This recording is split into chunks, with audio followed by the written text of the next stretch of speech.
শুরুতে আমরা আল্লাহ রাব্বুল ইজ্জা ওয়াল জালালের দরবারে শুকরিয়া জ্ঞাপন করছি যে আল্লাহ তাআলা এত চমৎকার একটি পরিবেশে আমাদের প্রিয় মাতৃভূমি বাংলাদেশ থেকে হাজার হাজার কিলোমিটার দূরে দক্ষিণ কোরিয়ার এই ইউনিভার্সিটির এই স্টেডিয়ামে কিছু দিনই কথা শুনবার জন্য আমাদেরকে আসার বসার সুযোগ করে দিয়েছেন। আমরা সবাই পড়ে নিচ্ছি কালিমাতুশ শুকর, আলহামদুলিল্লাহ। আল্লাহ রাব্বুল ইজ্জা ওয়াল জালালের দরবারে লাখো কোটি শুকর এবং সুজুদ এবং প্রশংসা শেষে আমি আজকের এই প্রোগ্রামের অর্গানাইজিং কমিটিকে অন্তরের অন্তঃস্থল থেকে ধন্যবাদ জানাতে চাই, যারা দীর্ঘদিন অনেক চেষ্টা করে অনেক আয়োজন করে আজকের এই চমৎকার ফুলের বাগানকে তারা সাজিয়েছেন। তাদেরকে আমরা শুভেচ্ছা জানাই, ধন্যবাদ জানাই। আজকের এই প্রোগ্রামে উপস্থিত আছেন দক্ষিণ কোরিয়া প্রবাসী বিশিষ্ট ব্যবসায়ী ভাইয়েরা, চাকরিজীবী ভাইয়েরা, শ্রমজীবী ভাইয়েরা, এবং দেখতে পাচ্ছি গ্যালারিতে পর্দার অন্তরালে আমাদের মা বোনেরা এসেছে, কচিকাচা সোনামণিরা। তারপর আমি এখানে সিকিউরিটি ডিপার্টমেন্টকে দেখলাম, police department, and I would like to thank from the bottom of my heart to the Daejeon University Authority for giving us this nice venue to organize such an amazing program. May Allah bless them with guidance. আমরা সবাই বলি আমিন। আল্লাহ শুকরিয়া যে আমরা আমাদের প্রিয় শায়েখ আস-সুন্নাহ ফাউন্ডেশনের চেয়ারম্যান শায়েখ আহমদুল্লাহ হাফিজাহুল্লাহ ওয়া রাআহকে পেয়েছি। উনি কথা বলার পরে আর কিছু বলার অবকাশ থাকে না, সুযোগ থাকে না, এত সুন্দর করে বলেন, ঠিক কিনা বলেন? আমরা আল্লাহর কাছে দোয়া করি, প্রার্থনা করি শায়েখের আলোচনা থেকে যেন আমরা উপকৃত হতে পারি। শায়েখ যে দিক নির্দেশনামূলক বক্তব্য আমাদের সামনে উপস্থাপন করলেন, আমরা যেন সেগুলোর উপর আমল করতে পারি। প্রিয় ভাইরা, যে টপিকটি আমি চুজ করেছি আপনাদের জন্য আজকের এই কনভেনশনে বা কনফারেন্সে, সেটা হচ্ছে আমাদের প্রিয় নবী বিশ্বনবী মুহাম্মদ রাসূলুল্লাহ সাল্লাল্লাহু আলাইহি ওয়াসাল্লামের আচরণ কেমন ছিল। কেমন ছিল আমার প্রিয় নবীজির আচরণ? তিনি মানুষের সাথে কেমন আখলাকে, কেমন ব্যবহার তিনি করতেন, কেমন ডিলিংস করতেন, তার ইন্টারাকশন গুলো মানুষের সাথে কেমন ছিল, তার আচরণ কেমন ছিল, এই টপিকে আমরা কথা শুনবো। আমরা যদি কোরআনকে জিজ্ঞেস করি যে কোরআন তুমি বলো তো বিশ্বনবী সাল্লাল্লাহু আলাইহি ওয়াসাল্লামের আচরণ কেমন ছিল, আমার নবীর আখলাক কেমন ছিল, ব্যবহার কেমন ছিল, কোরআন খুব প্রিসাইজলি আমাদেরকে জানায় এবং বলে যে ওয়া ইন্নাকা লাআলা খুলুকিন আযীম, and verily you are on a very good standard of character. এর অর্থ হচ্ছে নবী হে, নিশ্চয়ই আপনি নৈতিক চরিত্রের সর্বোচ্চ মানের উপর প্রতিষ্ঠিত। সুবহানাল্লাহ। চারিত্রিক মাধুর্যতা, চারিত্রিক নির্মলতা, উন্নত চরিত্র, সর্বোত্তম চরিত্র বলতে আমরা যা বুঝাই তার সবটা দিয়ে আল্লাহ তাআলা বিষ্ণু ইসলামের চরিত্রকে নির্মাণ করেছেন। বিষ্ণু ইসলামের মাথার চুল থেকে পায়ের নখ পর্যন্ত একটা কলমের কালির ডট ফেলার ক্ষমতা বিশ্বের কারণে, ঠিক কিনা বলেন? এজন্য আল্লাহ বলছেন ওয়া ইন্নাকা লাআলা খুলুকিন আযীম, নৈতিক চরিত্রের সর্বোচ্চ স্ট্যাটাস, সর্বোচ্চ মানে আপনি নবী হে প্রতিষ্ঠিত। এবং তিনি বলতেন ওয়া ইন্নামা বুইসতু লিউতাম্মিমা মাকারিমাল আখলাক, আমি উত্তম আচরণের পূর্ণতা দান করার জন্য এই পৃথিবীতে এসেছি, উত্তম চরিত্রের পূর্ণতা দিতে, চারিত্রিক পূর্ণতা দিতে, বিশ্ববাসীকে উত্তম চরিত্র শেখাবার জন্য এই পৃথিবীতে এসেছি। বিষ্ণু ইসলামের চরিত্রের চাইতে সুন্দর চরিত্র এই পৃথিবীতে কারো কি হতে পারে?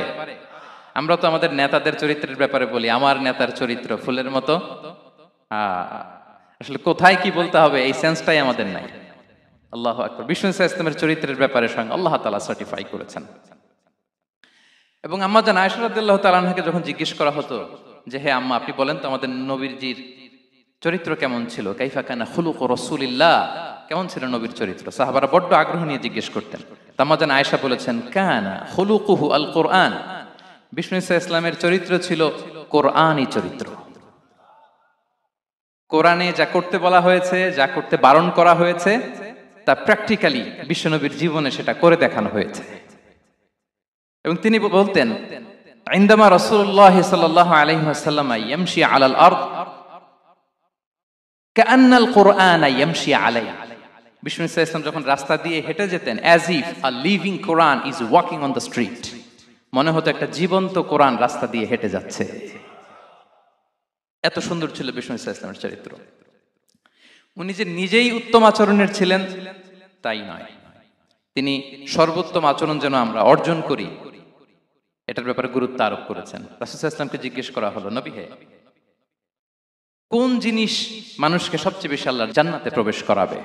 সুইলা রাসূলুল্লাহ সাল্লাল্লাহু আলাইহি ওয়াসাল্লাম আন আকসারি মা ইউদখিলুন নাস আল জান্নাহ, জিজ্ঞেস করা হলো নবী কোন জিনিস মানুষকে বেশি জান্নাতে ঢুকাবে? বিষ্ণু বললেন তাকওয়াল্লাহ ওয়া হুসনুল খুলুক। এক হচ্ছে আল্লাহর ভয়, আরেক হচ্ছে সুন্দর আচরণ। সুবহানাল্লাহ। তাহলে এই হাদিস থেকে বুঝলাম যারা বেশি নামাজ পড়বে তারা বেশি জান্নাতে ঢুকবে নাকি? নামাজ পড়তে পড়তে যারা কপাল কালো করে ফেলছে এরা ঢুকবে না? যারা হজ করতে করতে বড় হাজী সাহেব হয়েছে, জিকির করতে করতে হাতে 3-4টা তাসবিহ রেখেছে, তাদের কথা বলা হয়েছে। এগুলো নিঃসন্দেহে অনেক বড় আমল, কিন্তু সবচাইতে বেশি জান্নাতে প্রবেশ করাবে যে আমল, বিষ্ণু বললেন এক হচ্ছে আল্লাহর ভয়, আরেক হচ্ছে সর্বোত্তম আচরণ। প্রিয় ভাইরা, ইসলামের মেজাজটাকে চিনে নেন, ইসলামের এসেন্সটাকে বুঝে নেন। আমরা ভালো আচরণকে গুরুত্ব দিতে চাই না। অনেক নামাজি লোক দেখবেন নামাজ পড়তে পড়তে কপালে কালো দাগ ফেলে দিছে, বাসায় বউয়ের সাথে খারাপ আচরণ করে, খিটখিটে মেজাজের, প্রতিবেশীর সাথে শুধু ঝগড়া, কলিগদের সাথে ঝগড়া, মারামারি, দুঃসম্পর্ক, এরকম আছে না নাই বলেন? আছে না? কিন্তু নামাজি, অনেক বড় হাজি, একদিনও কোরআন তেলাওয়াত মিস হয় না। তো এত ইবাদত করেও সে ইসলামের আসল এসেন্সটাকে ধরতে পারে নাই। বিষ্ণু বললেন সবচেয়ে বেশি জান্নাতে প্রবেশ করাবে যে দুটি আমল, একটি হচ্ছে তাকওয়াল্লাহ, আল্লাহর ভয়, আরেকটি হচ্ছে উত্তম আচরণ, সর্বোত্তম আচরণ। তো আমরা যেন উত্তম আচরণের অধিকারী হই। আমার স্ত্রীর সাথে যেন ভালো আচরণ করি, প্রতিবেশীর সাথে যেন ভালো আচরণ করি, ছেলে মেয়েদের সাথে যেন আমাদের অ্যাটিটিউডটা ভালো থাকে, আচরণটা ভালো থাকে, কলিগের সাথে যেন ভালো থাকে। বিশ্বনবীর আচরণ যেমন ছিল তেমন আচরণ যেন আমরা গড়ে তুলতে পারি। আওয়াজ করে পড়ুন আমিন। সুনানে আবু দাউদের এক বর্ণনা বিষ্ণু ইসলাম বলেন, খুব চমৎকার একটি হাদিস, মনোযোগ দিয়ে শুনুন। তিনি বলেন আনা যাঈনুন বিবাইতিন ফি রাবাদিল জান্নাতি লিমান তারাকাল মিরাআ ওয়া ইন কানা মুহিক্কান। আমি ওই ব্যক্তিকে জান্নাতের আঙ্গিনায় একটা ঘরের গ্যারান্টি দেই যে ব্যক্তি তর্ক করার সময় নিজে হক এটা জেনেও সে তর্ক থামিয়ে দেয়। অনেক সময় হয় না, অনেকে পায়ে পাড়া দিয়ে ঝগড়া করতে আসে, এরকম আছে না নাই? আপনি চুপচাপ দেখবেন একটা বাজে কমেন্টস করতেছে, আবার কমেন্টের নিচে কমেন্ট, আবার গালি, হ্যাঁ আছে না এরকম?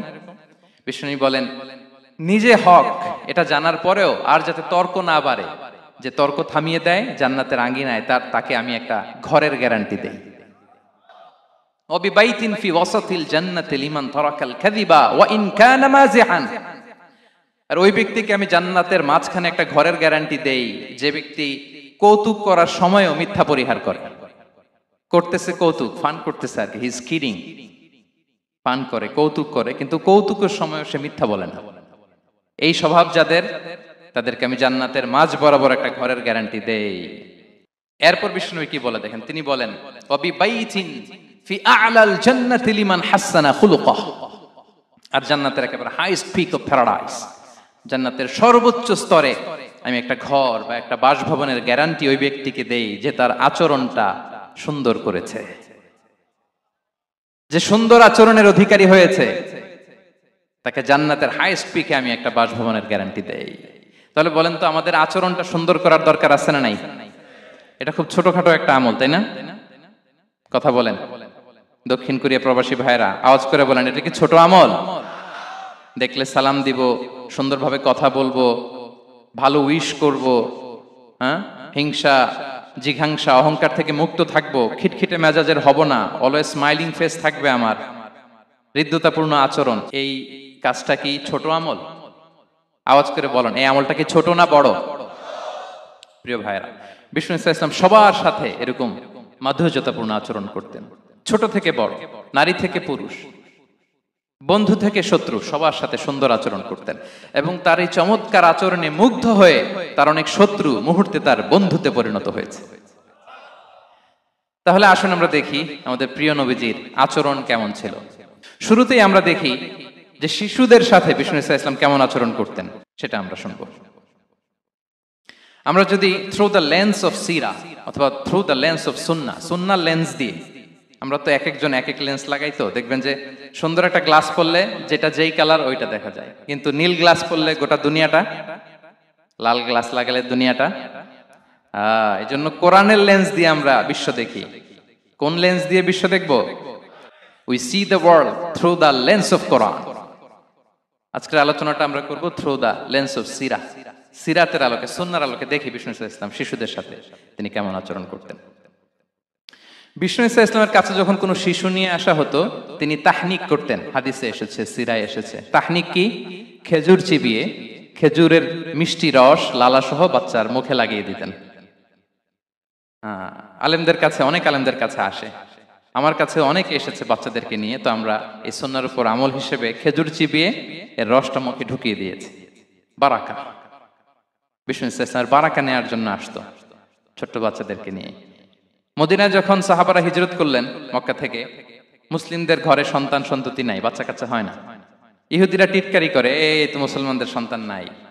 সর্বপ্রথম যেই সন্তান হয়েছে তিনি হচ্ছেন আয়েশা রাদিয়াল্লাহু তাআলা আনহার বড় বোন আসমা বিনতে আবু বকরের ঘর উজাড় করে এক সন্তান এসেছে, পুত্র সন্তান, নাম হচ্ছে আব্দুল্লাহ। কি নাম? আব্দুল্লাহ ইবনে জুবাইর। তো আসমা আব্দুল্লাহকে কোলে নিয়ে বিশ্বনবীর কাছে আসলেন। বিশ্বনবী খেজুর চিবিয়ে ওনার লালা মিশ্রিত রস খেজুর সহ মুখে লাগিয়ে দিলেন। তো আসমা সবসময় গর্ব করে বলতেন যে আমার সন্তানের পাকস্থলীতে সর্বপ্রথম যেটা ঢুকেছে এটা হচ্ছে বিশ্বনবীর লালা মিশ্রিত খেজুরের রস। আল্লাহু আকবার। বাচ্চারা আসলে বিষ্ণু তাহনিক করতেন, এবং এটা ল্যাবরেটরিক্যালি প্রুভড, সায়েন্টিফিক্যালি প্রুভড যে বাচ্চার জন্মের পরে এরকম মিষ্টি দিলে, স্পেশালি ডেটস নির্যাস যদি দেয়া হয়, তাহলে এটা তার ইমিউন সিস্টেম বাড়ায়, রোগ প্রতিরোধ ক্ষমতা বাড়ায়, তার ব্লাড সার্কুলেশন বাড়ায়, রক্ত সঞ্চালন বাড়ায়। বিষ্ণুনবী এটা করতেন। অনেক মায়েরা বরকতের জন্য বিষ্ণুনবীর কোলে বাচ্চা দিতেন। অনেক বাচ্চা বিষ্ণুনবীর কোলেই পেশাব করেছে, হাদিস সাক্ষী। ওখান থেকে মাসালা এসেছে, মেয়ে বাচ্চা পেশাব করলে কিভাবে ক্লিন হবে, ছেলে বাচ্চা পেশাব করলে কিভাবে ক্লিন হবে। বিষ্ণুনবী কোলে নিয়েছেন, পেশাব করে দিছে ভরায়া। আল্লাহু আকবার। বাচ্চাদের মাথায় তিনি হাত বুলিয়ে দিতেন। যেই বাচ্চার মাথায় বিষ্ণুনবী হাত বুলাতেন, ওই বাচ্চার মাথায় খুব বেশি বেশি চুল গজাতো। সুবহানাল্লাহ পড়বেন না? এক ভণ্ড, সেও ছিল নবী দাবিদার, মুসাইলামাতুল কাযযাব। সে নবীকে কপি করত, নবী যা যা করতো তাই করত। তো সেও তার এলাকায় অনেক বাচ্চাদের মাথায় হাত বুলাই দিতে শুরু করলো, যে মুহাম্মদ বাচ্চার মাথায় হাত বুলালে বাচ্চার মাথায় চুল বড় হয়, আমিও তাই করব। সে বলতো আমিও নবী। সে বলতো নবু আনিস শুনলি ওয়ানিস শুনলাকে মুহাম্মদ, হে মুহাম্মদ, নবুয়ত তোমার অর্ধেক, আমার অর্ধেক। কি মামুর বাড়ির আবদার দেখছেন? বলে আমারটা আমাকে বুঝিয়ে দাও। তো নবীকে কপি করত। বিশ্বনবী কুয়ার মধ্যে লোনা পানির কুয়ায় থুতু ফেললে মুহূর্তে লোনা পানির কুয়া মিঠা পানির কুয়ায় পরিণত হতো।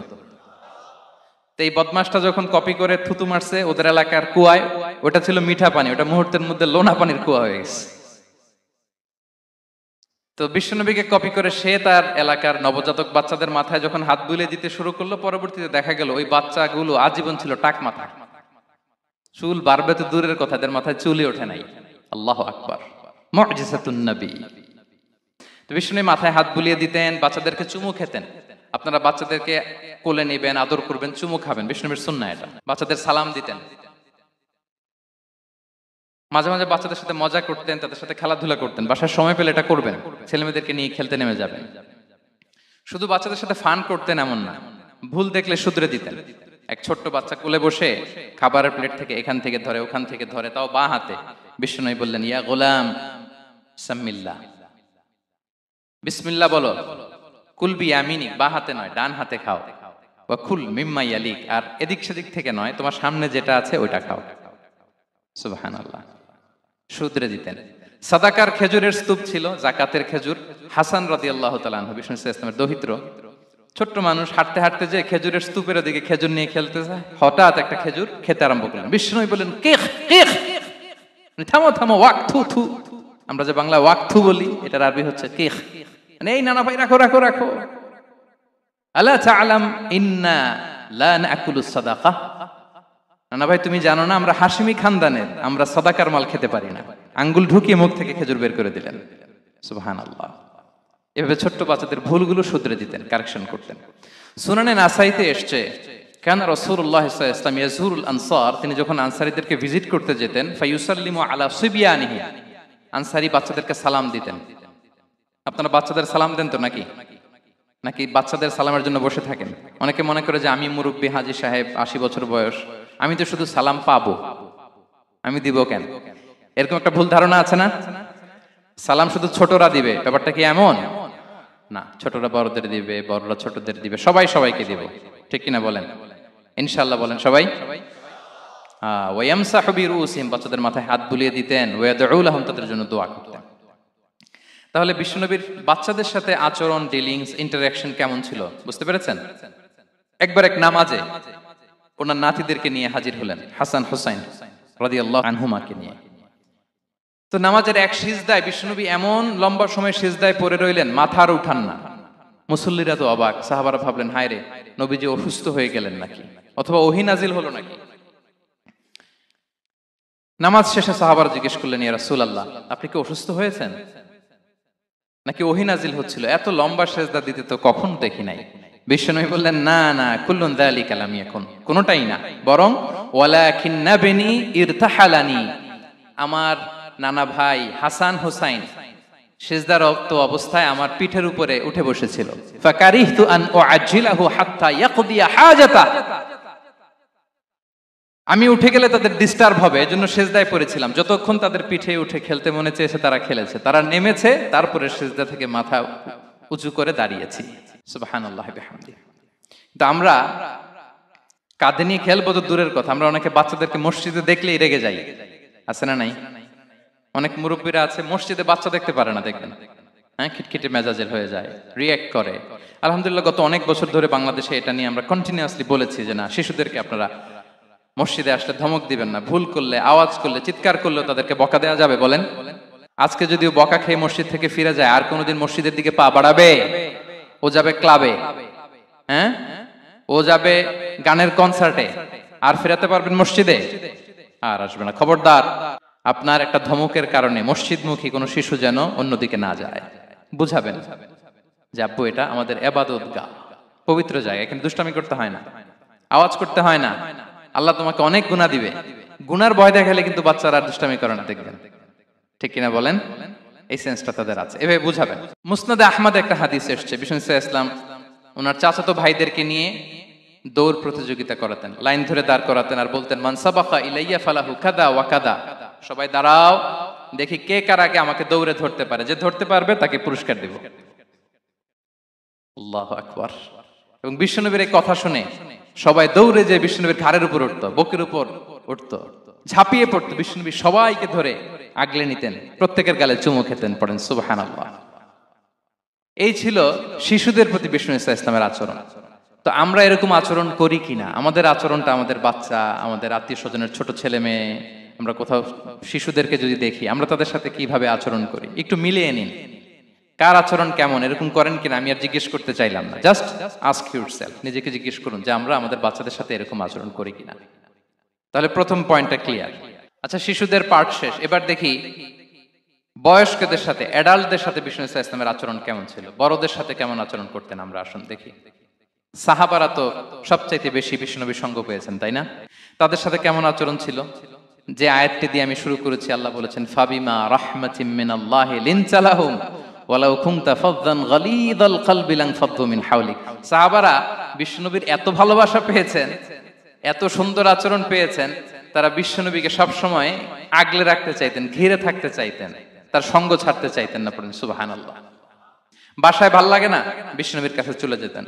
ওয়াইফের সাথে মনোমালিন্য, নবীর দরবারে চলে যেতেন। এমনকি কোন সাহাবীর পেটে যদি ক্ষুধা লাগতো, ঘরে খাবার না থাকতো, তারা বিশ্বনবীর কাছে চলে যেতেন। তারা বলতেন, নবীর চেহারার দিকে তাকিয়ে থাকলেই আমাদের ক্ষুধা মিটে যেত। আগলে রাখতেন সবসময় বিষ্ণু ইসলামকে। আর সবসময় বিষ্ণু ইসলাম একটা স্মাইলিং ফেস নিয়ে তাদের সাথে কথা বলতেন, মুচকি হাসবেন। বিষ্ণু বলেন, তাবাসসুমুকা ফি ওয়াজহি আখিকা সাদাকা, you smile to your brother, it's a charity. তোমার ভাইয়ের দিকে তাকিয়ে তুমি যে মুচকি হাসো, এটা সাদাকা দেওয়ার সওয়াব কামিয়ে ফেলো তুমি।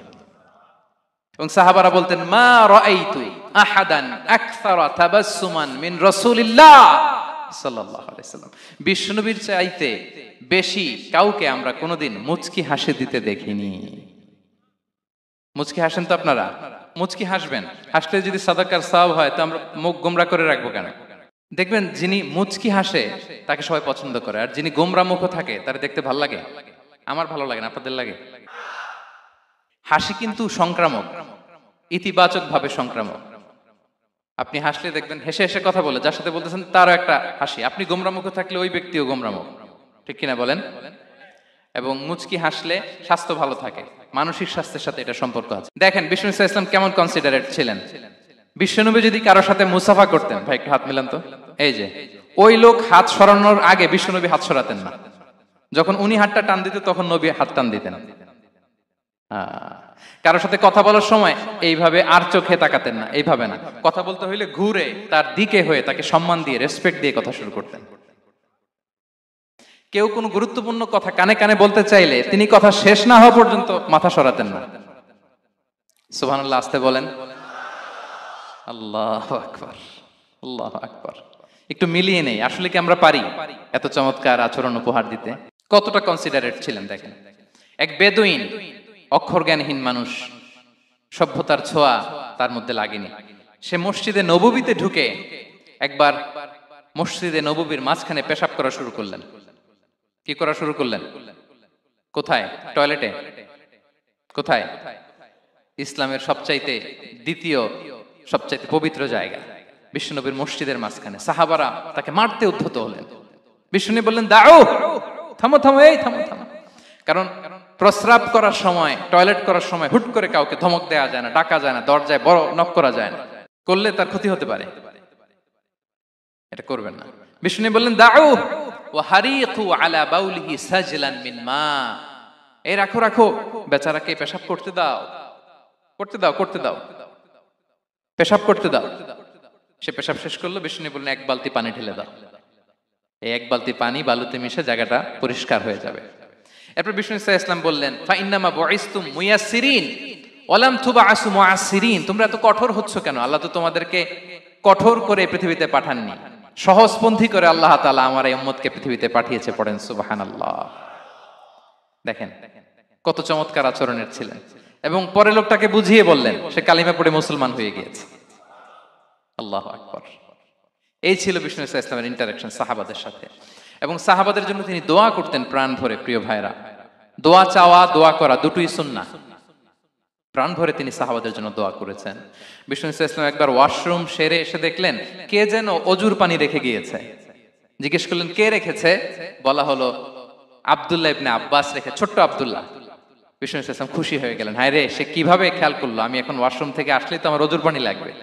খুশি হয়ে একটা দোয়া করলেন তার জন্য। তিনি বললেন, আল্লাহুম্মা ফাক্কিহহু ফিদ্দীন ওয়া আল্লিমহু তা'বীল, মানে হে আল্লাহ, আপনি তাকে দ্বীনের জ্ঞান দেন এবং কোরআনের ব্যাখ্যা তারে শিক্ষা দেন। বিশ্বনবীর এই দোয়া এমন ভাবে কবুল হয়েছে, এই আব্দুল্লাহ ইবনে আব্বাস যত মুফাসসির পৃথিবীতে আসবে সকল মুফাসসিরদের সম্রাট হিসেবে আল্লাহ তাকে কবুল করেছেন। বিশ্বনবীর দোয়া তারা পেয়েছেন। উম্মে সুলাইম রাদিয়াল্লাহু তাআলা আনহা, আনাস রাদিয়াল্লাহু তাআলা আনহুকে নিয়ে আসলেন। বললেন, নবী হে, আপনি এসেছেন, আমরা যে এত খুশি মদিনাবাসী, সবাই দেখে আপনার হাতে কিছু না কিছু হাদিয়া দেয়, আমি কি দিব? কিছু দেয়ার নাই, কিছু দেয়ার নাই, আমি গরিব মানুষ, আমি আমার নাড় ছেঁড়া ধন, কলিজার টুকরা আনাস, আমার শিশু সন্তানটারাই আপনারে হাদিয়া দিয়ে দিলাম। খোয়াই দিমুকা আনাস, নবী হে, সে আপনার ছোট্ট খাদেম হবে, আপনার কাজ করে দিবে। উদুল্লাহ আলাহ, আপনি তার জন্য একটু দোয়া করেন। বিষ্ণু নবী দোয়া করলেন, কি দোয়া করলেন? আল্লাহুম্মা আকসির মালাহু ওয়া ওয়ালাদা, আল্লাহ আনাসের সম্পদও বাড়ায় দাও, ওয়া ওয়ালাদা, তার সন্তানও বাড়ায় দাও। দেখেন এই দোয়ার কি বরকত। এই দোয়ার বরকতে আনাস বলে, মদিনাতে যত খেজুর বাগান ছিল সবগুলো খেজুর বাগানে বছরে খেজুর হতো একবার, কিন্তু নবীর দোয়ার বরকতে আমি আনাসের বাগানে খেজুর হতো বছরে 2 বার। আর উনার সর্বসাকুল্যে ছেলে মেয়ে ছিল, কোন বর্ণনায় 78 জন, কোন বর্ণনায় 80 জন। আমাদের পুরো বংশে আছে 80 জন, কথা বলেন। আপনার পুরো গোষ্ঠীতে 80 জন আছে? উনার শুধু ছেলে মেয়ে, একজনের ছেলে মেয়ে কয়জন? 80 জন। বিশ্বনবীর দোয়া কি ইন্টারেকশন দেখেন, একজন ট্রু লিডারের কি বৈশিষ্ট্য। তিনি সাহাবীদের ভালো গুণ দেখলে তাদেরকে উৎসাহিত করতেন, ইন্সপায়ার করতেন, প্রশংসা করতেন।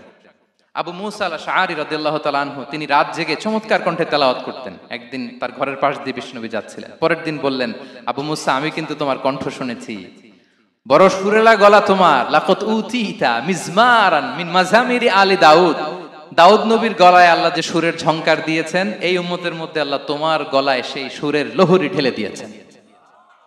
আচ্ছা বলেন, নবী যদি প্রশংসা করে যে তোমার তেলাওয়াতটা খুব সুমধুর হয়েছে, তার কেমন লাগবে বলেন তো? আচ্ছা নবী বাদ দেন, শায়েখ আব্দুর রহমান সুদাইস এসে যদি আপনারে বলে তোমার কণ্ঠটা তো বড় মিষ্টি, কেমন লাগবে আপনার? আর স্বয়ং বিশ্বনবী যদি বলে, সুবহানাল্লাহ পড়বেন না? আল্লাহু আকবার। এইভাবে ইসলাম সাহাবাদেরকে উৎসাহিত করতেন। মাঝে মাঝে প্রশ্ন করতেন, তাদের অ্যাটেনশন গ্রো করার জন্য তিনি প্রশ্ন করতেন।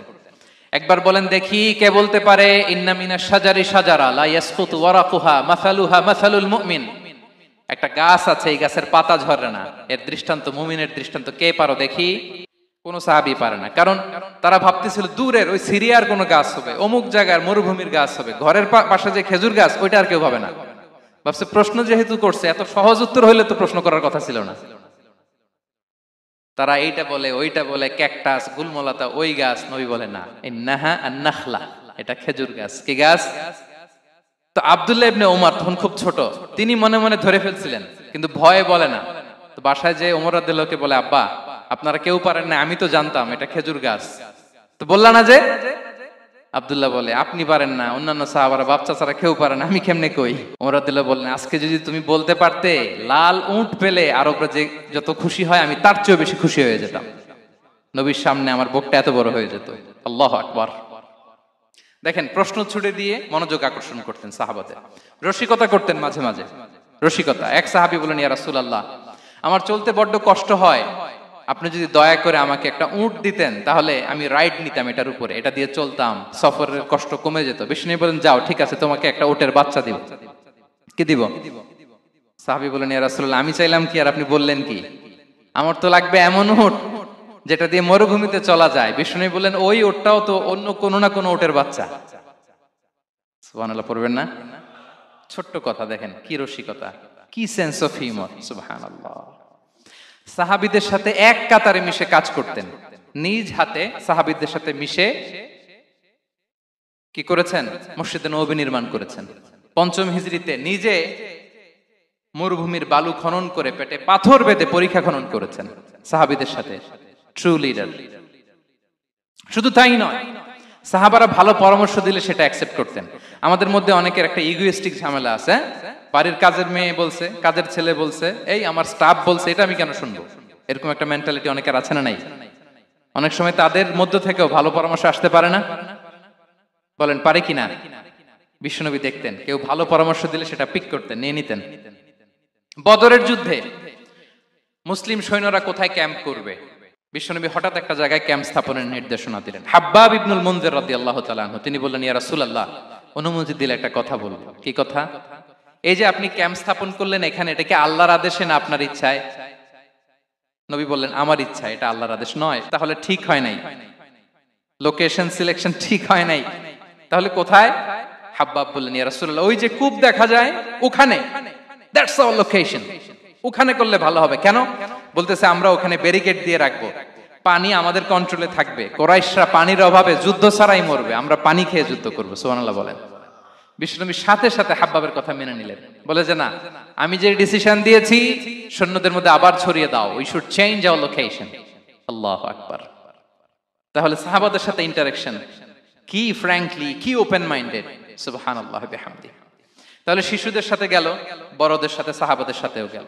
আল্লাহ। আচ্ছা 3 নম্বরে স্টাফের সাথে, কর্মচারীর সাথে, সেবকের সাথে বিষ্ণু ইসলাম কি আচরণ করেছেন? বিষ্ণু ইসলামের অনেক খাদেম ছিল, সিরাতে এসেছে। সবার কথা তো বলা যাবে না, একজনের কথা বলি, আনাস রাদিয়াল্লাহু তাআলা আনহুর কথা। আনাস লক্ষ্মীপুরে আমি এক জায়গায় ওনার কোন একটা ওয়াজ করতে যেয়ে আমি বললাম আনাস নামটা কেমন লাগে, কারণ অনেকে বাচ্চা নিয়ে এসে বলে হুজুর নাম রেখে দেন। তাই আমি বললাম আজকে এখানে নাম দিয়ে দেই আনাস, এই বছর এই লক্ষ্মীপুরে যত বাচ্চা হবে যাদের মনে চায় আনাস রেখে দিয়েন। 3-4 বছর পরে শুনি আনাস দিয়ে লক্ষ্মীপুর ভরে গেছে। অনেকে আমাকে জানাইছে ছেলের নাম কি আনাস, তো বলে যে ওই যে হুজুর আপনি 19 সালে আমাদের লক্ষ্মীপুরে এসে বলছিলেন, ওই কথা থেকে আমরা, পেটে ছিল বাচ্চা, আমরা নিয়ত করে ফেলছি আনাস রাখবো। আনাস নামটা অনেক সুন্দর না? সাহাবাদের নামগুলো চুজ করে করে ছেলেদের নাম রাখবেন। উনি ছিলেন বিষ্ণু ইসলামের খাদেম। কোনদিন তিনি কোন ওনার স্টাফকে, সেবককে, খাদেমকে মারধর করেন নাই, কোনদিন না। আমরা তো পান থেকে চুন খসলে, আল্লাহ, বাংলাদেশে ওই যে লোহার খুন্তি গরম করে কাজের মেয়ের পিঠে শেখা দেয়া হয়, এরকম আছে না নাই? ডাকাত বলেন, মানবাধিকার কর্মী, আবার নারী আন্দোলনের বড় নেত্রী, কিন্তু ঘরের ভেতরে দেখা যায় তার আসল চরিত্র। কারো আসল চরিত্র যদি জানতে চান কয়েকটা জায়গায় নক করলে জানা যায়। এক হচ্ছে তার বউ, তার ব্যাপারে কি বলে, তার স্ত্রী। এরপর তার ড্রাইভার কি বলে, তার ঘরের কাজের মহিলাটা কি বলে। এদের কাছে নক করলেই আপনি বড় সাহেবের আসল তথ্য পেয়ে যাবেন। কথা বুঝতে পেরেছেন? আনাস রাদিয়াল্লাহু তাআলা আনহু বলেন, খাদিমতুন নাবিয়্যা 10 সিনিন ফামা ক্বালা লি উফ ফামা ক্বালা লি লিমা সানা'তা ওয়ালা লিমা লা সানা'তা। আমি 1 বছর 2 বছর নয়, 10 বছর বিশ্বনবীর খাদেম ছিলাম। আওয়াজ করে বলেন তো কয় বছর? একদিনের জন্য আমার কোনো কাজে বিরক্ত হয়, উহ ইস আরে, বিরক্ত হয় আমরা এগুলো বলি না? একদিনের জন্য বলেন, একদিন, একটি মুহূর্তের জন্য। এই 10 বছরে একটিবারও পেয়ারা নবীজি বলেন নাই, আনাস এটা কেন করলে? একবারের জন্য বলে নাই, আনাস এটা করলে না কেন? একবারের জন্য তিনি বলেন। আনাস রাদিয়াল্লাহু তাআলা আনহু বলেন, একদিন একটা কাজে সম্ভবত জুব্বা আনতে আমাকে বিষ্ণু পাঠিয়েছিলেন। আমি ছোট মানুষ, জুব্বা আনতে যে ভুলে আমি মদিনার বাচ্চাদের খেলা দেখতে আরম্ভ করলাম। বাচ্চারা রাস্তায় খেলাধুলা করে না? বিষ্ণুনবী যেটা আনতে পাঠিয়েছে ওইটা না এনে ভুলে, ছোট মানুষ তো, সেও দাঁড়িয়ে দাঁড়িয়ে মদিনার ছেলেমেয়েদের খেলা দেখতেছে। এখন সময়ের পর সময় যায়, ঘন্টার পর ঘন্টা যায়, আনাস তো আর আসে না জুব্বা নিয়ে। বিষ্ণুনবী ভাবলেন, হায় রে, আনাস মনে ভুলে গেছে, যাই নিজের কাজ নিজেই করে নিয়ে আসি।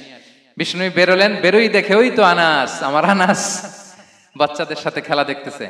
আমরা হইলে কি করতাম? আমরা হইলে কি? মাইর, ওই যে ডাইরেক্ট মাইর। আল্লাহ, আজকে তোর একদিন কি আমার একদিন না? বিষ্ণুনবী গেলেন, তিনিও বাচ্চাদের সাথে খেলা দেখতে শুরু করলেন, কিছুই বললেন না, শুধু আলতো হাতে আনাসের পিঠে হাত রাখলেন, ঘাড়ে আলতো হাতে। বিষ্ণুনবীর হাতটা রেশমের চেয়েও সফট ছিল। হাত রাখলেন, হাত রাখাতে আনাস রাদিয়াল্লাহু তাআলা আনহু ফানাযারতু ইলাই, তিনি বললেন আমি পিছনের দিকে তাকালাম, বিষ্ণুনবীর দিকে আমি তাকালাম। হঠাৎ করে দেখলাম যে বিষ্ণুনবী।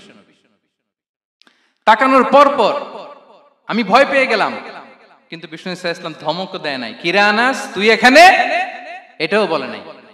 তাকালাম, ওয়া হুয়া ইয়াদহাক, তিনি একটা মুচকি হাসি দিলেন। বললেন, আনাস তোমাকে না কাজে পাঠিয়েছিলাম, এখানে কেন? আনাস বলে, ইয়া রাসূলুল্লাহ ক্ষমা করে দেন, আমি যাচ্ছি। আনাস বলে, বিশ্বনবীর সেদিনের মুচকি হাসির শাসন মরার আগের দিন পর্যন্ত আমার এই সোজা রাস্তায় রেখেছে। ভাইরা আমার, শাসন করতে জানলে পিট্টি দেয়া লাগে না, ধমক দেয়া লাগে না, মার দেয়া লাগে না। শাসন করতে জানলে একটা মুচকি হাসি দিয়ে শাসন করা যায়। এবার জানবো স্ত্রীর সাথে আচরণ। স্ত্রী যার সাথে আমার সম্পর্ক খুবই গভীর, খুবই মজবুত, তার সাথে কেমন আচরণ ছিল?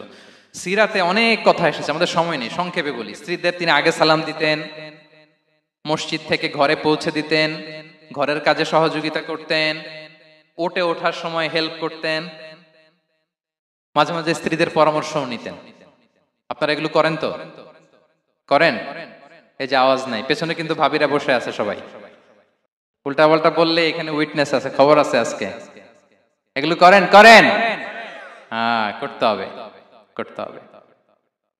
বিষ্ণু সাল্লাল্লাহু আলাইহি ওয়াসাল্লাম নিজ হাতে ঘরে উটের দুধ দহন করতেন, রুটি সেকা দিতেন, কাপড় সেলাই করতেন, এই কাজগুলো করতেন। এবং আম্মা জান আয়েশা রাদিয়াল্লাহু তাআলা আনহাকে এত ভালোবাসতেন, তিনি বলেন, আমি গোশত খেয়ে ওইটার হাড্ডিটা রেখে দিলে বিশ্বনবী আমার খাওয়া হাড্ডিটা নিয়ে আবার চুষতে শুরু করতেন। আমি গ্লাসের যেখান দিয়ে পানি খেতাম, পেয়ালার খুঁজে খুঁজে বিশ্বনবী ওই জায়গায় ঠোঁট লাগিয়ে পানি খেতেন। মাইমুনা রাদিয়াল্লাহু তাআলা আনহা বলেন যে আমি আর বিশ্বনবী এক বালতি থেকে মগ দিয়ে পানি নিয়ে দুজনে গোসল করেছি। আল্লাহু আকবার, কি চমৎকার আচরণ। এবং স্ত্রীদের নিয়ে তিনি সফর করতে বেরোতেন। একবার রাত্রিবেলা বিষ্ণু সাল্লাল্লাহু আলাইহি ওয়াসাল্লাম এবং আম্মা জান আয়েশা রাদিয়াল্লাহু তাআলা আনহা, বিষ্ণু বলেন চলো তো আমরা একটু দৌড় দেই, এক্সারসাইজ হয়ে যাবে। দুইজনে দৌড় দিলেন। তখন আম্মা জান আয়েশা রাদিয়াল্লাহু তাআলা আনহা একটু স্লিম ছিলেন, তো দৌড়ে বিশ্বনবী পিছে পড়ে গেলেন, আম্মা জান আয়েশা ফার্স্ট হয়ে গেলেন, আগে চলে গেলেন। বড্ড খুশি, উনি বিশ্বনবীকে হারিয়েছেন। আবার অনেক বছর পরে, তখন সময়ের ব্যবধানে আম্মা জান আয়েশা একটু হেলদি হয়ে গিয়েছেন, আগের মতো আর চিকন নেই। আবার বিশ্বনবী কোনো এক রাতে বললেন, আয়েশা চলো আজকেও একটু এক্সারসাইজ করি, দৌড় দেই। দুজন মিলে দৌড় দিলেন। আজকে বিশ্বনবী আর আম্মা জান আয়েশাকে চান্স দেন নাই, তিনি জোরে দৌড়ে আম্মা জান আয়েশাকে রানার আপ করে দিলেন, উনি ফার্স্ট হয়ে গেলেন। এরপর কি বললেন জানেন? সুনানে আবু দাউদের হাদিস, তিনি বললেন, ইয়া আয়েশা হাযিহি বিতিলকা সাবকা।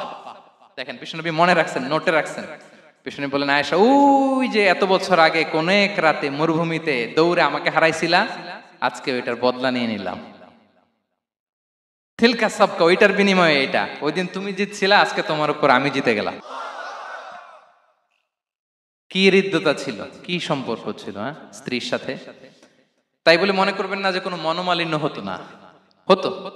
মানবিক যে ব্যাপারগুলো, মাঝে মাঝে একটু ছোটখাটো মিষ্টি ঝগড়া, একটু মনোমালিন্য, এটাও হতো। এবং বিশ্বনবী এটাও টের পেতেন। তিনি বলতেন, আয়েশা, ইন্নী লা আ'লামু ইযা কুনতি আলাইয়া গাদবা ওয়া ইযা কুনতি আলাইয়া রাদিয়া। আয়েশা, কখন তুমি আমার উপর রেগে থাকো আর কখন খুশি থাকো, সবটাই কিন্তু আমি টের পাই। মজা না, আয়েশা অবাক হলেন, কি করে টের পান? বিষ্ণু বলেন, যখন তুমি আমার উপর খুশি থাকো তখন দোয়ার সময় বলো লা ওয়া রাব্বি মুহাম্মদ, তুমি বলো, হে মুহাম্মদের রব আল্লাহ, মদিনার উপর রহম করেন, আমাদেরকে ক্ষমা করেন। হে মুহাম্মদের রব, আমাদের ক্ষমা করেন, এইভাবে দোয়া করো। আর যখন তুমি রেগে থাকো তখন আমার নামটা মুখ দিয়ে নিতে চাও না, তখন তুমি দোয়াতে বলো লা ওয়া রাব্বি ইব্রাহিম, হে ইব্রাহিমের আল্লাহ, হে ইব্রাহিম নবীর খোদা, আমাদের মাফ করো। তখন তুমি আমার নাম নাও না, কৌশলে আমার নামটা বাদ দাও। আম্মা জান আয়েশা বলেন, ইয়া রাসূলুল্লাহ, মা আহজুরু ইল্লা ইসমাক। নবী হে, আমি তো আপনার নামটাই শুধু মুখ থেকে বাদ দেই, আমার হৃদয় থেকে তো কখনো আপনারে বাদ দিতে পারি না। এটা ঠিক, তখন রেগে থাকি, আপনার নামটা মুখে নেই না, কিন্তু হৃদয় থেকে তো আপনাকে সরাতে পারি না। সুবহানাল্লাহ। এই ছিল বিষ্ণুবীর সাথে স্ত্রীদের সম্পর্ক। প্রিয় ভাইরা, আমরা যদি একটু দেখি প্রতিবেশীর সাথে কেমন আচরণ করতেন নেইবার। বিষ্ণু বলতেন, মান কানা ইউমিনু বিল্লাহি ওয়াল ইয়াউমিল আখিরি ফালইউকরিম দাইফা, যে আল্লাহ বিশ্বাস করে, আখিরাতে বিশ্বাস করে, সে যেন প্রতিবেশীকে সম্মান করে। এবং একবার আবু যার আল গিফারি রাদিয়াল্লাহু তাআলা আনহুকে বিষ্ণু ইসা ইসলাম বলেন, আবু যার, ইযা তাবাখতা মারাকান ফাআকসির মাআ, হে আবু যার, তুমি যদি কখনো ঝোল তরকারি রান্না করো, ঝোলের তরকারি খাইছেন? আপনাদের সাউথ কোরিয়াতে তো বিখ্যাত একটা ঝোলের তরকারি আছে, কি নাম যেন, মাছের মেংথাং। আমরা একটা শব্দ শিখছিলাম, কি যেন বলে, খামসা হামনিদা।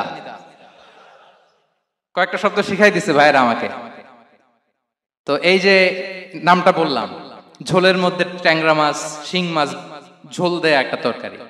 তো আবু যার গিফারিকে বিষ্ণু ইসলাম বলেন, ইদা তাবাখতা মারাকান ফাকফির মা, হে আবু যার, কখনো যদি ঝোলের তরকারি রান্না করো, একটু বেশি করে পানি দিও, যাতে করে তোমাদের পাশাপাশি তোমার প্রতিবেশীর সাথে একটু ঝোল শেয়ার করতে পারো।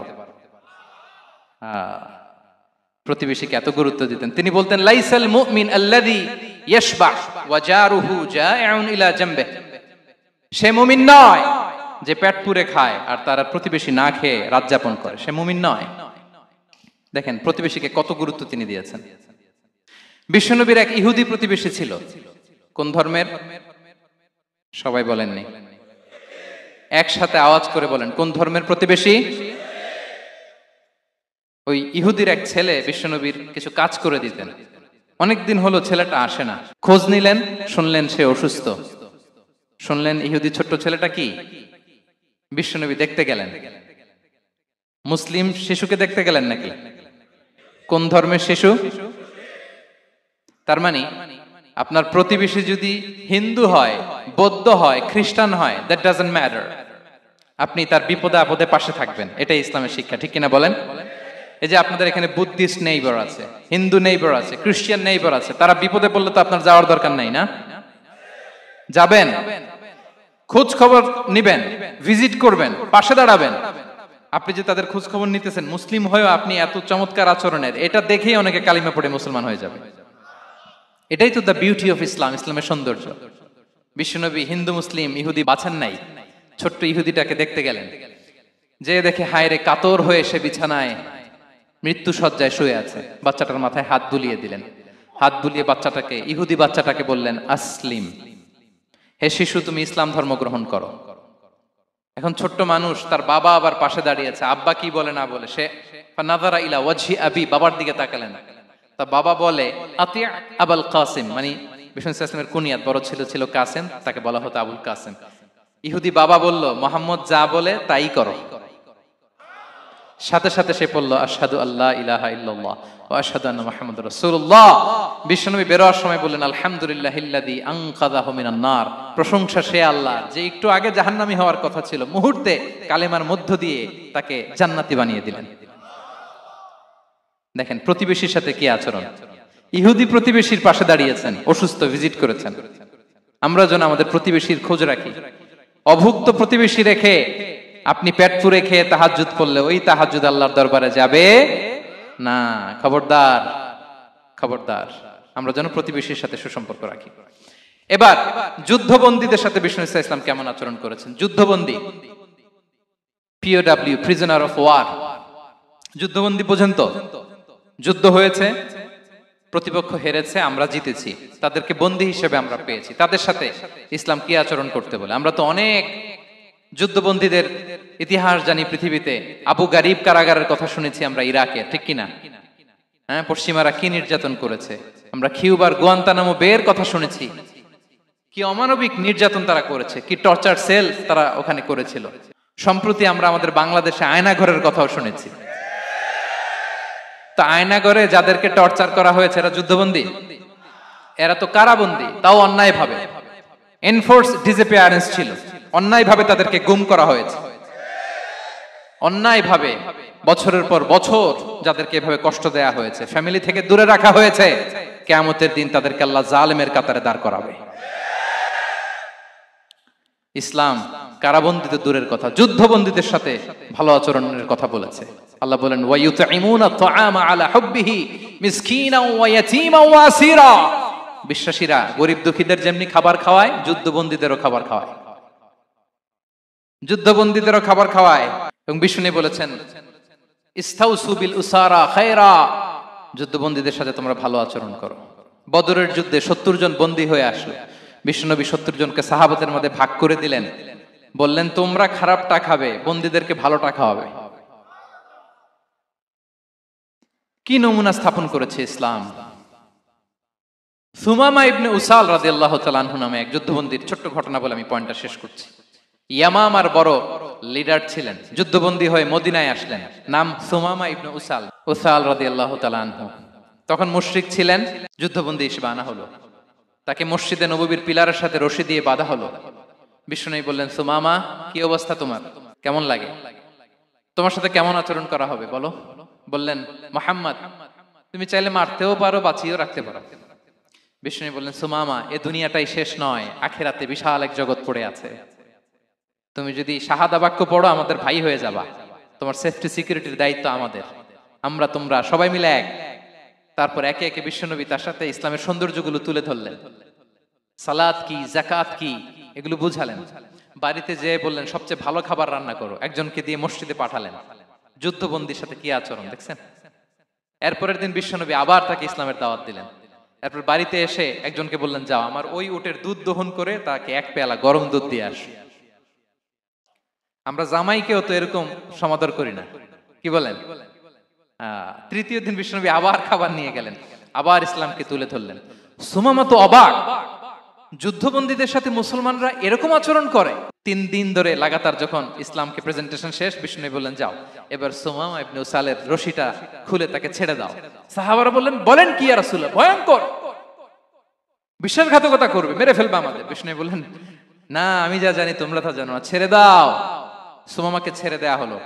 সুমামা বের হলেন মসজিদ থেকে, ফিরে তার ভূখণ্ড, তার এলাকা ইয়ামামাতে তিনি গেলেন না। মদিনার মসজিদে নবীর পাশে খেজুর বাগানের পাশে তিনি অজু করলেন, গোসল করলেন, অজু করলেন। এরপর ফিরে এসে বিশ্বনবীর সামনে দাঁড়িয়ে বললেন আশহাদু আল্লা ইলাহা ইল্লাল্লাহ ওয়া আশহাদু আন্না মুহাম্মাদান আবদুহু ওয়া রাসূলুহু।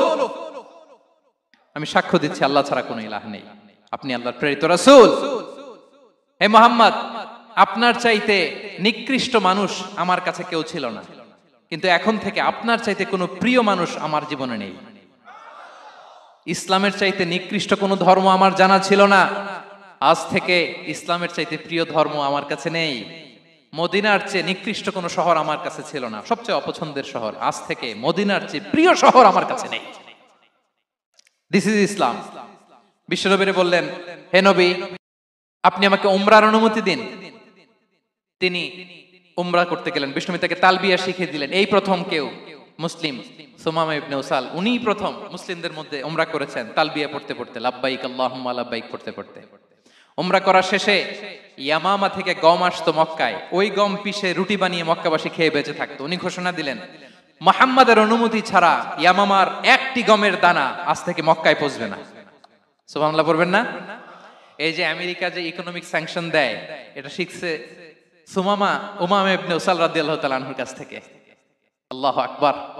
তিনি বললেন একটা গমের দানা পচবে না, ওনারা আর রুটি খেতে পারে না। গমের দাম বেড়ে গেল, বিষ্ণুর কাছে চিঠি লিখে পাঠালেন, হে মুহাম্মদ, তুমি যদি উমামারে না বলো আমরা না খেয়ে মরবো। পরে বিশ্বনবীর হস্তক্ষেপের মধ্য দিয়ে আবার ইয়ামামা থেকে গম আসা শুরু হয়েছে। সুবহানাল্লাহ পড়েন। প্রিয় ভাইয়েরা, তাহলে বন্দীদের সাথে, যুদ্ধবন্দীদের সাথে বিশ্বনবীর আচরণ কেমন ছিল টের পেয়েছেন? ভিক্ষুকের সাথে কি আচরণ? বিশ্বনবী কখনো না বলতে পারতেন না। কেউ হাত পাতলে কি বলতে পারতেন না? পারতেন না। এক ভিক্ষুক এসে বলে, এই মুহাম্মদ দাও, তোমার কাছে কি আছে দাও। নবী তখন চাদর পরা ছিলেন, চাদর ধরে এমন জোরে টান দিছেন বিশ্বনবীর ঘাড়ের চামড়া এখানে ছিঁড়ে গেছে, চামড়ায় দাগ পড়ে গেছে। বিশ্বনবী তার দিকে তাকিয়ে ওই যে মুচকি হাসির ম্যাজিক, আবার মুচকি হাসি দিয়ে বললেন, যাও তাকে কিছু দিয়ে দাও। সুবহানাল্লাহ পড়বেন না? আচ্ছা, ভিক্ষা করতে আইসা যদি আপনার জুব্বা ধরে টান মারে, জামার কলার ধরে টান মারে, এই দে, কি করবেন বলেন? ওই যে মায়ের, মানে ডানে ভাই আর কোন সলিউশন নাই, খালি মায়ের, আইজো মায়ের খাইলো মায়ের। দেখেন, ভিক্ষা করতে এসে জামা ধরে টান দিয়ে ঘাড়ের চামড়ায় এখানে দাগ ফেলে দিয়েছে, কিন্তু বিশ্বনবী হাসি দিয়ে সলিউশন করলেন। সুবহানাল্লাহ পড়েন। শত্রুদের সাথে তিনি কেমন আচরণ করেছেন? আল্লাহ আল্লাহ আল্লাহ আল্লাহ। তায়েফের ময়দানে রক্তাক্ত হয়েছে, রক্তাক্ত। পাহাড় রক্ষী ফেরেশতারা বলে, নবী আপনাকে রক্তাক্ত করেছে? তায়েফে কেন গেছিলেন বিশ্বনবী? জমির বায়না করতে না? তায়েফে জমি কিনতে গেছিল না? তায়েফবাসীকে জাহান্নামের আগুন থেকে বাঁচাতে রক্তাক্ত করা হয়েছে। পাহাড় রক্ষী ফেরেশতারা বললেন, নবী একটা আদেশ দেন, দুই দিক থেকে চাপা মেরে পুরো তায়েফবাসীকে মাটির সাথে মিশিয়ে ফেলবো, মাটির সাথে মিশে যাবে। বিশ্বনবী বললেন, না না, তারা হয়তো ঈমান আনে নাই, তাদের ভবিষ্যৎ প্রজন্মের কেউ না কেউ লা ইলাহা পড়বে, কেউ না কেউ লা ইলাহা জপবে। তাই হয়েছে। তায়েফে যদি যান, আল্লাহু আকবার, মসজিদ আর মসজিদ, শান্তি আর শান্তি।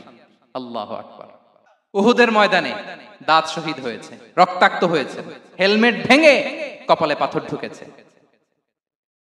ফেরেশতারা বললেন, আদেশ দেন উহুদ পাহাড় তাদের ঘাড়ের উপরে বসিয়ে। বিষ্ণু বললেন, না। বিষ্ণু বললেন, না, আল্লাহুম্মা হদি কওমি ফাইন্নাহুম লা ইয়ালামুন। আল্লাহ আমার কওমকে ক্ষমা করে দেন, ওরা বুঝে নাই। দেখেন, শুধু ক্ষমাই চান নাই যে আল্লাহ ওদেরকে মাফ করে দেন, ওদের হয়ে কৈফিয়ত দিয়েছেন আল্লাহকে, এক্সকিউজ দিয়েছেন। আল্লাহ কেন কেন ক্ষমা করবেন? কারণ ওরা বুঝে নাই। এক্সকিউজ দিয়েছেন, তাদের হয়ে কৈফিয়ত দিয়েছেন। এই ছিল শত্রুদের সাথে বিশ্বনবীর আচরণ।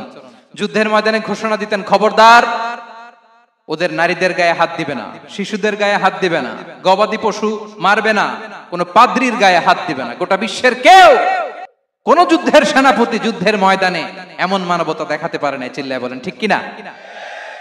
অষ্টম হিজরিতে মক্কা বিজয়ের দিন থারথার করে কাঁপছিল কুরাইশরা, যে আজকে তো আমাদেরকে ক্যাপিটাল পানিশমেন্ট দিবে, ডেথ পেনাল্টি দিবে। বিশ্বনবী বললেন, না, লা তাসরিবা আলাইকুমুল ইয়াউম ইযহাবু ফাআনতুমুত তালাকা। 4-5 জনকে তিনি শাস্তি দিয়েছেন, গণহারে শত শত হাজার হাজার পরিবারকে তিনি ক্ষমা করে দিয়েছেন। বললেন, তোমরা আমার ভাই, ভাই ভাইয়ের সাথে যেরকম আচরণ করবে, ইউসুফ তার ভাইদের সাথে যা করেছে আমি তাই করব, আমি ক্ষমা করে দিলাম। আল্লাহু আকবার। এ ছিল শত্রুদের সাথে আচরণ। শেষ কথা বলি, শেষ কথা হচ্ছে প্রাণীর সাথে বিশ্বনবীর কেমন আচরণ ছিল। প্রাণীর সাথে একবার এক আনসারের খেজুর বাগানে ঢুকলেন, ঢুকে দেখেন একটা উট কাঁদে। কি কাঁদে? কানে কানে এসে বিশ্বনবীকে কি যেন বলে যায়। বিশ্বনবী রেগে বললেন, এই উটের মালিক কে? এক আনসারে সাহাবী বললেন, ইয়া রাসূলুল্লাহ আমি। বিশ্বনবী বললেন, তোমার কি ভয় হয় না আল্লাহর? কলিজার মধ্যে আল্লাহর ভয় নাই? আল্লাহ তাআলা দয়া করে উটের মালিক তোমাকে বানিয়েছে, উট কানে কানে এসে আমাকে বলেছে তুমি তাকে কয়দিন ধরে খাবার দাও নাই, আর তাকে দিয়ে কাজ করিয়েছে অনবরত। খবরদার, কিয়ামতের দিন আল্লাহ তাআলা জালিমের কাতারে তোমাকে দাঁড় করাবে। প্রাণীর জন্য বিষ্ণু ইসা ইসলাম কত দয়াদ্র ছিলেন। জবাই করার সময় বিষ্ণু বলতেন, ইহসানের সাথে জবাই করো, ছুরি ধারালো করে রাখো, কোরবানির সময় আমরা প্রাণীটাকে কি করি? আদর করি না মেরে ফেলি? বলেন তো। জবাই করা মানে কি? মেরে ফেলতেছি। বিষ্ণু বলেন ইদা কাতালতুম ফাহসিনুল কিতলা, মারবা ঠিক আছে কিন্তু মন মতো না, ইহসানের সাথে কতল করো। ওয়ালিয়ুহিদ্দা আহাদুকুম শাফরাতাহু ওয়ালইয়ারিহ যাবিহাতাহু, ছুরিটাকে ধার করে রাখো যাতে করে খুব সহজে তার রূহটা বের হয়ে যায়। সুবহানাল্লাহ। দেখেন আমরা নিজেদের সাথে একটু মিলাই। বাংলাদেশে দেখেন তো, কুকুর একটা দেখলে আমরা কি করি? হ্যাঁ, হয় লাথি নয় একটা ঢিল। বিড়াল দেখলে কি করি? হয় দাবরানি দেই নয় দৌড়ানি দেই। এরকম আছে না নাই? উন্নত দেশগুলোতে দেখবেন রাস্তার মাঝখানে একটা ছোট্ট সাপ, পুরো হাইওয়েতে সবগুলো গাড়ি থেমে গিয়েছে একটা হাঁসের বাচ্চা বাঁচানোর জন্য, একটা সাপের বাচ্চা বাঁচানোর জন্য। আর আমরা পাখির মতো মানুষকে গুলি করে মারি। মানুষকে আমরা গুলি করে মারি পাখির মতো নির্বিচারে। প্রিয় ভাইরা, বিষ্ণু ইসলাম প্রাণীর প্রতি আমাদেরকে দয়াদ্র হতে বলেছেন। তাহলে বিশ্বনবীর আচরণ কেমন ছিল একটা ওভারঅল ধারণা আপনারা পেয়েছেন প্রিয় ভাইরা? হ্যাঁ, শিশুদের সাথে কোমল আচরণ করবেন তো আপনারা? আদর করবেন, চুমু দিবেন, কোলে নিবেন। হ্যাঁ, ভুল করলে শুধরে দিবেন, পারবেন? বড়দেরকে আগে সালাম দিবেন তো। আর কর্মচারী একটা ভুল করলে পিটাইয়া শোয়াই ফেলবেন, এরকম করবেন না? ভালো আচরণ করবেন। স্ত্রীর সাথে কেমন আচরণ করবেন? হ্যাঁ, মাধুর্যপূর্ণ আচরণ। ওই একজন কয় হুজুর নাই। আরে বেটা, হওয়ার পরে কেমন করবা ওইটা বলো না। নিয়ত করে রাখো যে আমরা আমাদের ঘরটাকে জান্নাতি ঘর বানিয়ে ফেলবো, ঠিক কিনা? প্রতিবেশীর সাথে যেন আমরা ভালো আচরণ করি, কারাবন্দীদের সাথে যেন আমরা ভালো আচরণ করি। ভিক্ষুক হাত পেতেছে, স্যার 2 দিন ধরে কিছু খাই নাই, 5টা টাকা দেন। দাঁড়ায় না গ্লাসের সামনে, ওর হাতে থালা, একটা ভাঙ্গা থালা, আর আপনি স্যুট পরা স্যার না, আপনারে গাড়ির এদিক থেকে বের করে ওদিকে ভাঙ্গা থালা দিয়ে বসাইতে আর ওরে স্যুট পরে গাড়ির ভিতরে বসাইতে আল্লাহর কয় মিনিট লাগে বলেন তো? খবরদার, ফরিয়াদির সাথে যেন আমরা খারাপ আচরণ না করি, শত্রুদের সাথে যেন খারাপ আচরণ না করি, কোন প্রাণীর প্রতিও যেন আমরা জুলুম না করি। প্রিয় ভাইরা, বিশ্বনবী এত মাধুর্যপূর্ণ আচরণ করতেন, শত্রু বন্ধু হয়ে যেত। আর আমাদের আচরণ দেখে আমার বন্ধু আমার শত্রু হয়ে যায়, ঠিক কিনা? আমরা যেন আমাদের আখলাককে সুন্দর করি। শুধু নামাজি, শুধু রোজাদার, হাজি সাহেব ইবাদত করি কিন্তু মানুষের সাথে বাজে আচরণ করি, এমনটা যেন না হয়। আমরা যেন সুন্দর আচরণ করে বিশ্বনবীর শেখানো পন্থা এরকম মাধুর্যপূর্ণ আচরণের অধিকারী হয়ে ফি আ'লাল জান্নাতি গরাফা, বিষ্ণু বলেছেন জান্নাতের সর্বোচ্চ স্তরে তারা অ্যাপার্টমেন্ট পাবে। ওই অ্যাপার্টমেন্টের অধিকারী যেন আমরা হতে পারি। আল্লাহ তৌফিক দান করুক। আল্লাহ তাআলা আমাদের সবাইকে কথাগুলো বোঝার আমল করার তৌফিক দান করুক।